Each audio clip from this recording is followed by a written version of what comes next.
Dando boa tarde já aos nossos comentaristas da O Dia TV, ela que já estava dizendo nos bastidores, sextou. Edna Maciel, boa tarde. Só às 7 da noite, boa tarde. Boa tarde a todos. Boa tarde, Edna. Eliezer Rodrigues, seja bem-vindo também. Obrigado. Boa tarde, Lívio, Edna, telespectadores. Boa tarde a todos. Olha só, gente, durante um pronunciamento lá em Brasília, o deputado federal piauiense Flávio Nogueira, do PDT, defendeu a abertura de mais refinarias de petróleo aqui no Brasil. Nosso país produz petróleo suficiente, mas ainda compra combustível refinado importado, o que encarece demais o produto. Senhor presidente, senhoras e senhores deputados, o refino é a área da indústria petrolífera que transforma o petróleo bruto em seus derivados, como gasolina, diesel, querosene, lubrificantes e nafta. O fato de importarmos combustível encarece cada vez mais o preço que pagamos nos postos de abastecimento, visto que compramos em dólar o que é refinado no exterior.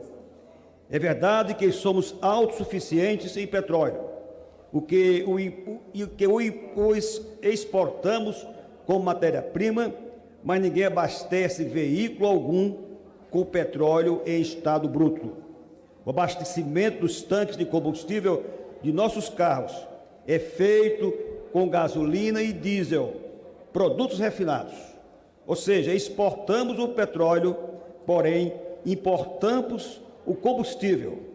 Exportamos o produto mais barato da cadeia petrolífera, contudo, importamos o mais caro.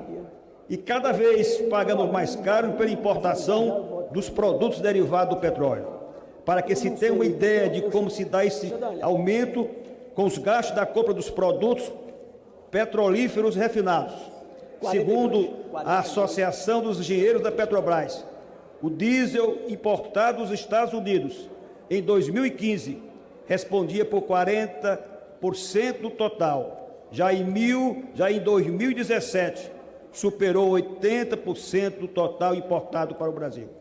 Isso ocorre porque o Brasil não possui refinarias em quantidade suficiente para dar conta do consumo nacional de combustível. É preciso que o país construa mais refinarias.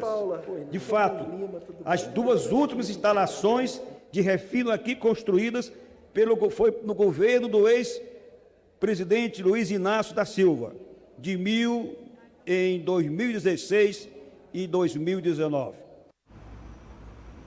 Uma situação realmente, questionamentos levantados pelo deputado Flávio Nogueira que ninguém compreende no Brasil. Se temos a capacidade de extrairmos aqui do nosso país as riquezas necessárias, nós somos autossuficientes no petróleo bruto, por que mandamos para ser refinado fora do país ao invés de investirmos na criação de refinarias Brasil afora, um país continental, um país rico o suficiente para criar essas empresas, essas indústrias tão necessárias, mas preferimos mandar para fora, comprar em dólar e apresentar para a nossa população um litro da gasolina beirando R$ 8,00 Brasil afora. É uma situação que não compreendemos, não sei dizer se é falta de interesse político, se é falta de interesse econômico, se são acordos econômicos fechados através do mundo com parceiros internacionais. O que não faz sentido um país tão rico como o Brasil, refém de refinarias no exterior. Edna Maciel, essa conta não fecha, é algo ilógico que eu realmente não consigo nem compreender como que ainda estamos nessa situação. Bom, Lívia e Eliezer, acho que vocês vão concordar comigo que isso não acontece só com petróleo, né? Isso acontece com outros produtos. Isso acontece com produtos que nós poderíamos produzir aqui mesmo, desde que, como dizem os mais velhos, me entendo por gente, que eu ouço falar do café e do couro, né? Então, assim, a gente faz o melhor, muitos produtos a gente pode fazer melhor todo o processo, desde do plantio até a industrialização, e, no entanto, a gente manda para fora. Se a gente chega lá fora, toma um café melhor do que o daqui, no exemplo do café. Então, assim, não dá para ver como é que essa conta fecha, e ainda mais num momento como esse em que a gente vive agora, onde o combustível está no preço que está, onde a gasolina pode chegar até R$ 10. Então, temos que pedir para os parlamentares se debruçarem mais uma vez sobre mais uma pauta em que só eles poderão realmente nos ajudar e contribuir, porque se é pela economia, se é pelos acordos, se é por questão política, então que seja para beneficiar também ao povo, à população eleitor, fazendo com que barateie o produto e não com que fique mais caro. Eliezer Rodrigues, é uma situação, concordo plenamente com o que Edna vinha falando, a questão do alumínio, do ferro também, exportamos para comprar mais caro, é algo tão ilógico que realmente eu não consigo nem conseguir formatar um comentário melhor, porque dói em ver nosso atraso em relação ao mercado internacional. Um país rico, um país com capacidades, um país com mão de obra, até onde eu sei sim, especializada, capaz de fazer essa transformação, mas que prefere pagar mais caro para não se queimar mundo afora. Eliezer Rodrigues, um ponto muito importante levantado pelo deputado Flávio Nogueira, mas que nos traz também uma pergunta. Por que não pensaram nisso antes? Pois é, Lívio, eu me sinto no Brasil colônia. É um país simplesmente fornecedor de matéria-prima. E isso é lamentável. Como a Edna lembrou, não é só o caso do petróleo. Em regra, o Brasil é enxergado dessa forma. Tem um alto padrão de riquezas naturais, um grande potencial, tem sim mão de obra qualificada, tem terras suficientes, enfim, tudo o que for necessário para alavancar tanto na área de produção do petróleo, de alimentos, enfim, de outras benesses, o Brasil tem todo o potencial. Falta aí uma sensibilidade dos gestores públicos, quem sabe apoiar a iniciativa privada para que esses investimentos aconteçam, porque veja que o prejuízo está cada vez maior. O Brasil, que tem fontes petrolíferas realmente grandes e expressivas, até da camada pré-sal, poderia estar se valendo mais, sem depender da dolarização do preço do barril do petróleo no mercado internacional. Se nós temos potencial, se nós podemos fazer aqui na nossa terra, por que não fazer? Por que não garantir que os brasileiros tenham acesso ao combustível de uma maneira mais justa, mais acessível? E nesse caso é intrigante observar que até o álcool, que não é derivado do petróleo, vem da cana-de-açúcar. Até aqui no Piauí nós temos larga produção de álcool etílico. O álcool também sofre essa variação conforme o petróleo.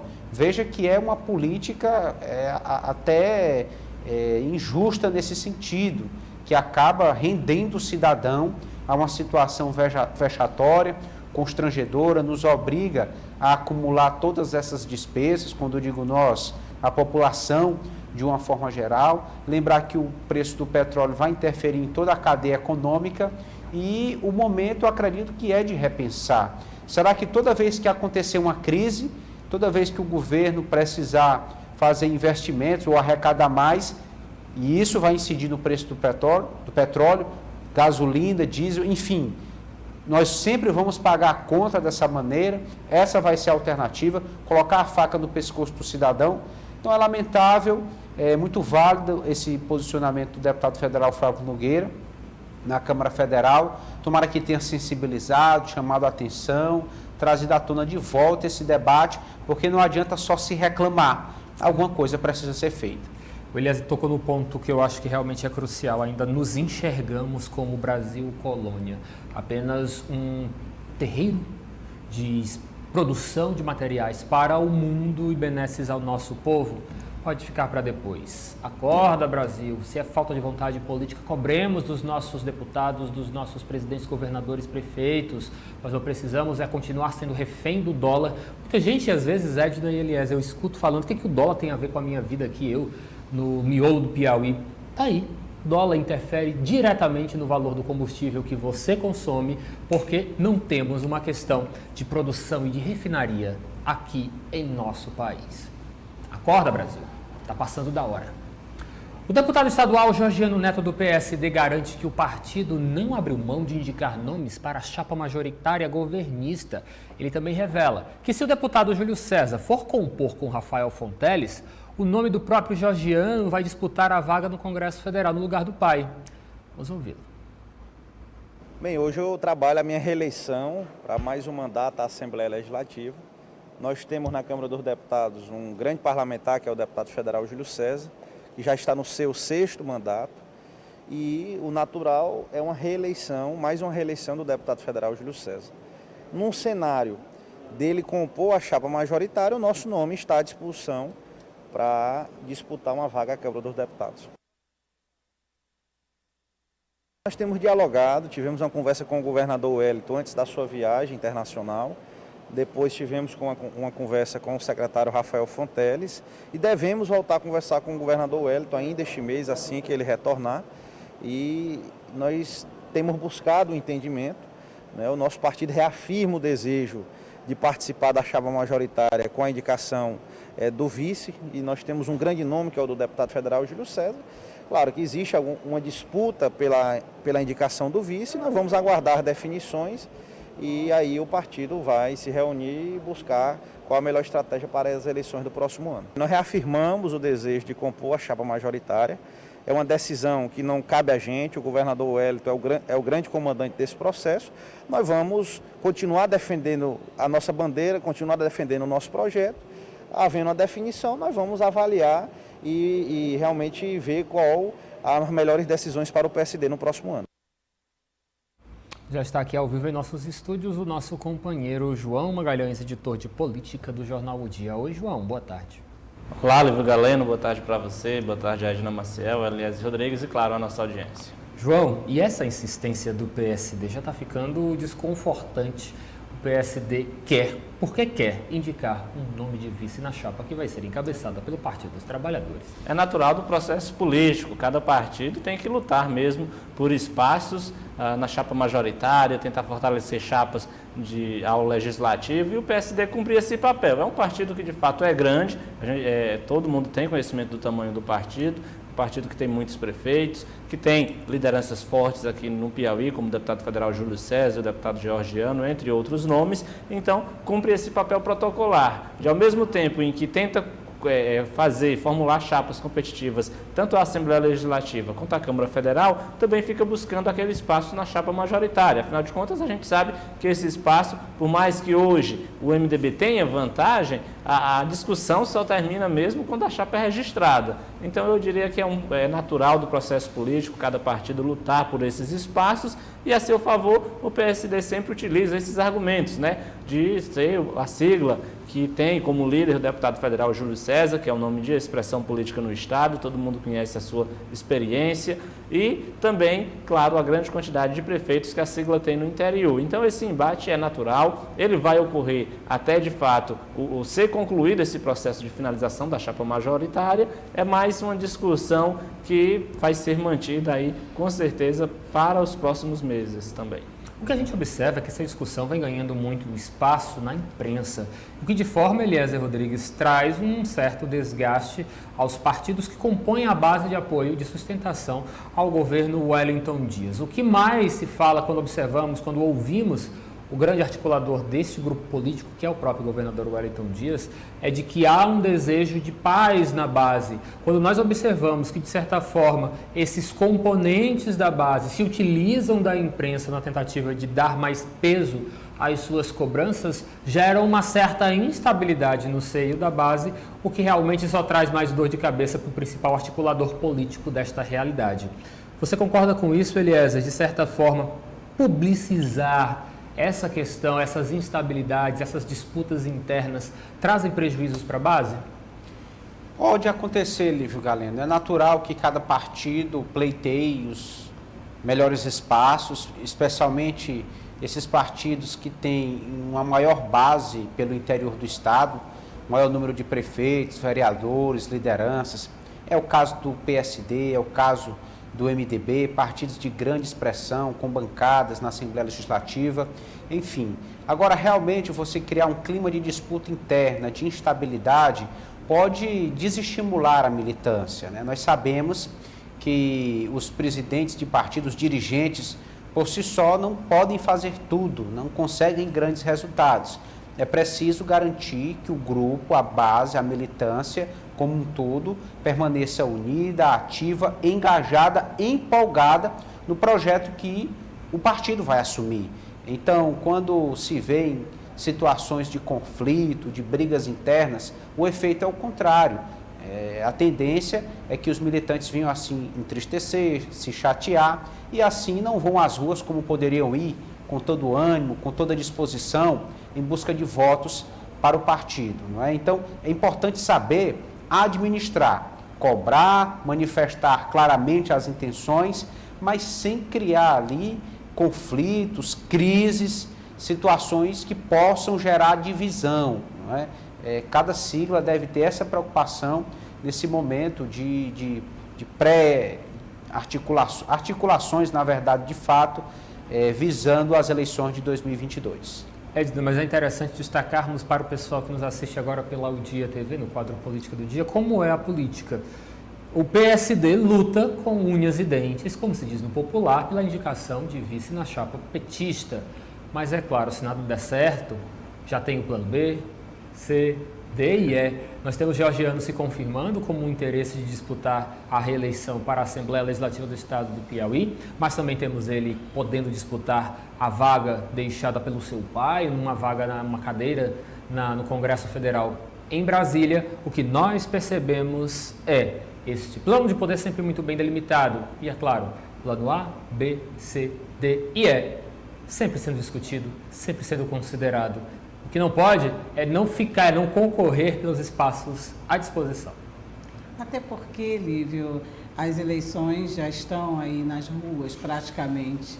Até porque os eleitores já estão prestando muita atenção nesse movimento que parte desde o Congresso Nacional, desde a Presidência da República até o vereador, né, da cidadezinha pequena do interior de qualquer cidade aqui do Estado, porque é a política que move. Então, o político, ele sabe disso, ele precisa sempre reforçar suas bases, ele quer sim ocupar os espaços e na análise política, vendo quem é que está na bola da vez, né? Quem é o pré-candidato ou o pré-pré-candidato, que tem nome e que está aí na cabeça, nas cabeças de chapa, disputando, é claro que ele quer estar do lado desse nome.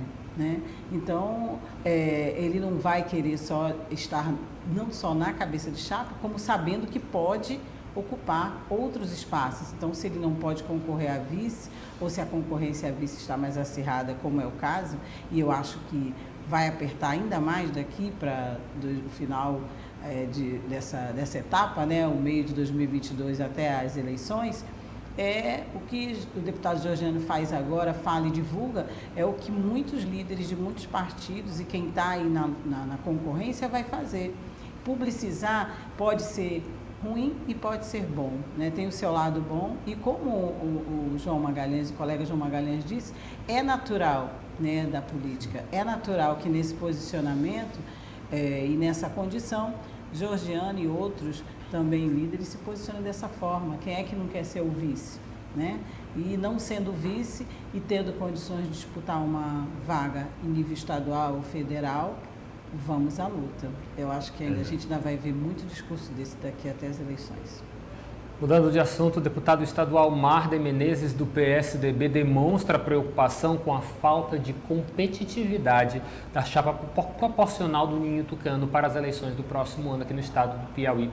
Em crise do estado desde 2018, quando elegeu apenas o próprio Marden para a Assembleia, o partido enfrenta sérios problemas para a construção de uma chapa estadual. Até o momento, apenas Marden e o ex-deputado Luciano Nunes se apresentam como alternativas.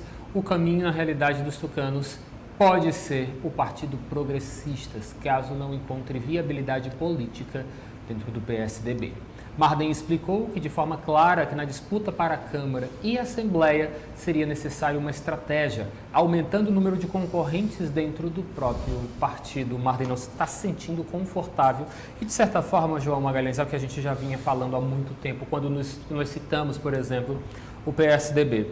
O partido está em frangalhos, estão, de certa forma, só querendo ver quem que vai apagar a luz no final dessa história do partido.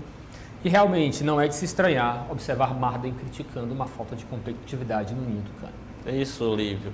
Ninguém vai para uma campanha, principalmente um deputado que está no mandato, vai para uma campanha já tendo a certeza que não vai ser eleito. E caso o PSDB não consiga viabilizar uma chapa competitiva, é essa a certeza que os tucanos vão ter. Como você bem frisou na fala, o próprio deputado Marder Menezes, hoje, se a gente for olhar no cenário nacional, no cenário estadual, os políticos do PSDB que teriam interesse, teriam condições de montar candidaturas competitivas ao parlamento, é o deputado Marder Menezes, o ex-deputado Luciano Nunes. É bom lembrar que lá em 2018, o ex-governador Zé Filho disputou o cargo de deputado estadual pelo PSDB, teve uma votação expressiva e mesmo assim não conseguiu ser eleito, porque eram apenas 2 nomes. Então não adianta ir para uma candidatura, ter lá os seus 30, 35 mil votos e ficar pelo meio do caminho.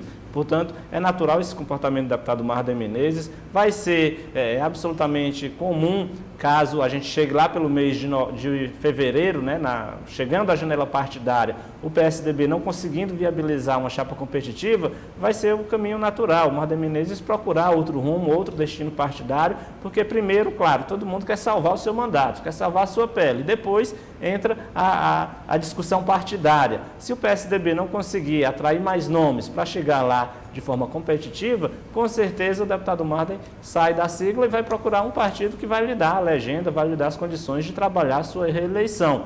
E isso interfere diretamente, inclusive, no próprio processo de discussão da chapa majoritária da oposição, porque se o PSDB não conseguir montar uma chapa competitiva para o Parlamento Estadual e nem para o Parlamento Federal, fica complicado o ex-prefeito Silvio Mendes tentar reivindicar essa vaga de cabeça de chapa, né, de ser candidato a governador pelo PSDB, porque hoje toda a estrutura de oposição ela é montada em cima do Progressistas. Será se o Progressistas vai aceitar ter uma chapa competitiva para a Assembleia Legislativa, para a Câmara Federal, ter nomes que possam disputar o Senado, ter nomes que possam disputar o governo do Estado e abrir mão dessa cabeça de chapa, principalmente diante da força e da estrutura que Ciro Nogueira tem? Então, se o PSDB não se apressar e não procurar atrair alianças, não empreender esforços no sentido de resistir a essa saída do partido, a gente pode ter um 2022 que simplesmente vai apagar o PSDB aqui no Piauí, porque se o partido não conseguir montar chapas competitivas para a Assembleia Legislativa,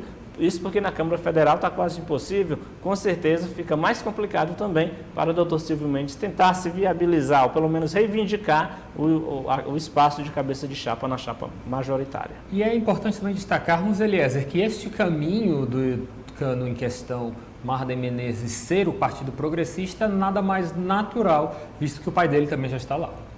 Exatamente, o ex-prefeito de Piripiri, Luiz Menezes, já é um filiado, militante, foi candidato ano passado à prefeitura de Piripiri pelo Progressistas e perdeu uma eleição muito acirrada para a radialista Jove Oliveira. Então, assim, é importante lembrar que o deputado Marder, em declarações anteriores, ele simplesmente dizia que estava aguardando a aprovação do Código Eleitoral para saber se haveria ou não possibilidade de coligações partidárias.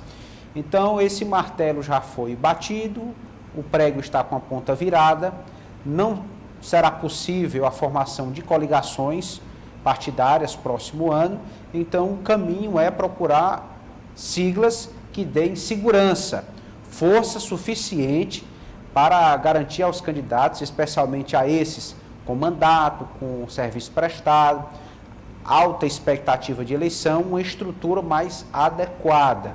Não é? Sabemos que o PSDB, quando contava com a Prefeitura de Teresina, toda a capacidade de ação que tem, o Poder Executivo da capital, vivia uma determinada força, tinha a seu favor um conjunto de possibilidades. Agora, a realidade é bem diferente. Essa mesma estrutura que era utilizada pelo PSDB tende a ser utilizada hoje pelos principais opositores, que também terão seus candidatos a deputado estadual, deputado federal, podem lançar um candidato próprio ao Senado, ao governo, compor uma chapa, apoiar nomes, enfim, são muitas as possibilidades, mas realmente os tucanos precisam garantir condições melhores. É interessante que o próprio deputado Marder hoje já tem uma identidade com progressistas, o deputado Luciano, outros nomes como o Gustavo Neiva, do PSB, deputado que aguarda a abertura da janela partidária para se filiar oficialmente ao Progressistas. Enfim, é uma questão de tempo para essas adaptações, considerando que esses nomes já são militantes da ala de oposição ao governo do Estado. Essa informação quentinha para a gente. Ainda não, só sobre essa seara em relação ao PSDB aqui no Piauí, a gente sabe que é um problema nacional da sigla, que vem dessa crise de identidade que o partido enfrenta nos últimos anos. E ontem eu li uma manchete de uma reportagem, até no jornal o Globo, que era bem interessante. Falava sobre essas prévias do PSDB e a chamada era a seguinte: prévias do PSDB.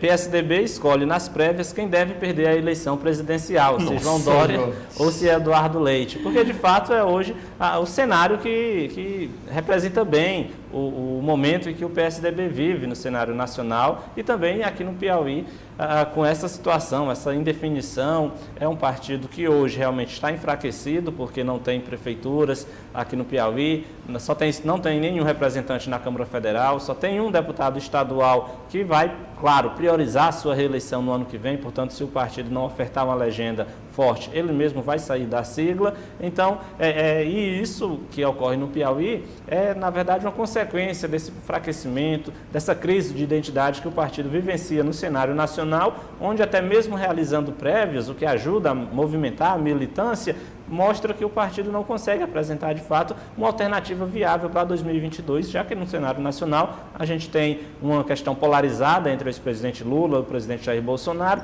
e quando a gente fala em terceira via, são pelo menos uns 10 pré-candidatos a essa terceira via. Então o PSDB não consegue, assim, demarcar seu território. A gente, obviamente, até lamenta, porque entende a importância da sigla para o debate, e, claro, de todos os outros partidos, para o debate democrático e no próprio processo histórico. O PSDB aí que polarizou a disputa com o Partido dos Trabalhadores nas eleições presidenciais de 94 até 2014, mas realmente o cenário não aparece, não traz boas perspectivas para a sigla, nem no Piauí e nem no país. E aí, sobre essa... Sim, sobre essa crise de identidade aí que o João colocou para pegar esse gancho, eu acredito que o PSDB tenta mesmo sobreviver, com identidade ou sem identidade, ou mudando totalmente a perspectiva ideológica, tanto que há aí uma discussão se o PSDB pode indicar o nome do pré-candidato a vice do ex-presidente Lula, né? Então essa união é uma alternativa bem considerada, discutida, debatida. Enfim, o partido realmente não conseguiu, para o ano que vem, tendo essa perspectiva, se posicionar de uma maneira muito competitiva e aí busca esses outros caminhos, né? Até quem sabe se unir com o PT, um inimigo, um adversário histórico nessa batalha no cenário nacional. Elias, acredito que essa questão de união com o Partido dos Trabalhadores diz respeito a um PSDBista histórico, Geraldo Alckmin, que não está mais na questão do partido. Alckmin, que agora flerta com o PSB, e o que se fala é essa questão de proximidade do PSB indicando um tucano histórico para compor com Luiz Inácio Lula da Silva. Mas eu não acredito que realmente um partido com os ares, com a importância que já teve o PSDB a nível nacional, vai, de certa forma, negar toda a sua origem, toda a sua ideologia, se alinhando com o Partido dos Trabalhadores. O que se questiona muito é essa proximidade de um PSDBista histórico em união com Luiz Inácio Lula da Silva, no caso, Geraldo Alckmin.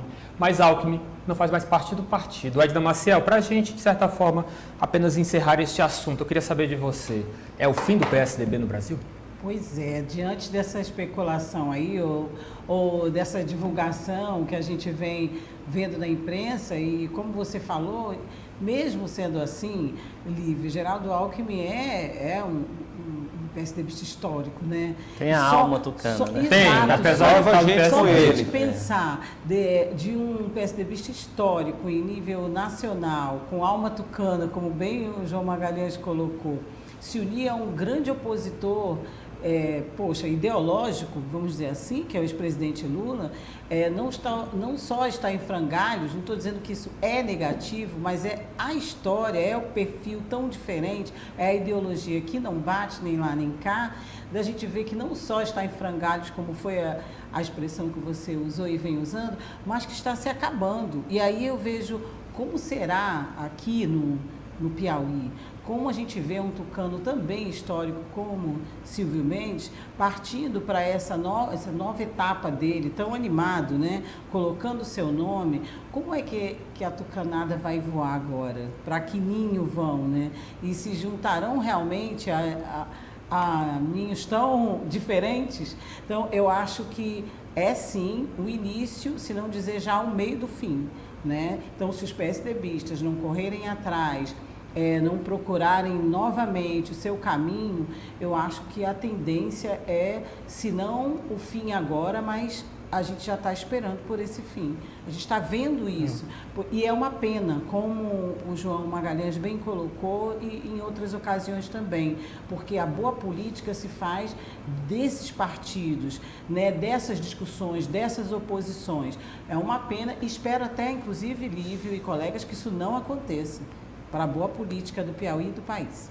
Eu também acredito, Edna, e você que nos acompanha pela UDIA TV, que estamos diante de um fato histórico. O PSDB, não somos PSDBistas, ou se somos aqui, cada um vive sua vivência, sua escolha política na sua forma privada, mas o PSDB é um partido que já forneceu 2 presidentes brasileiros. É um partido que sempre contribuiu de uma forma muito enérgica com o debate político, que sempre acrescentou. Pelos opositores, né, Lívio? Com certeza, o PSDB sempre trouxe, elevou a questão do debate técnico, a questão do debate político, ético da nossa política brasileira.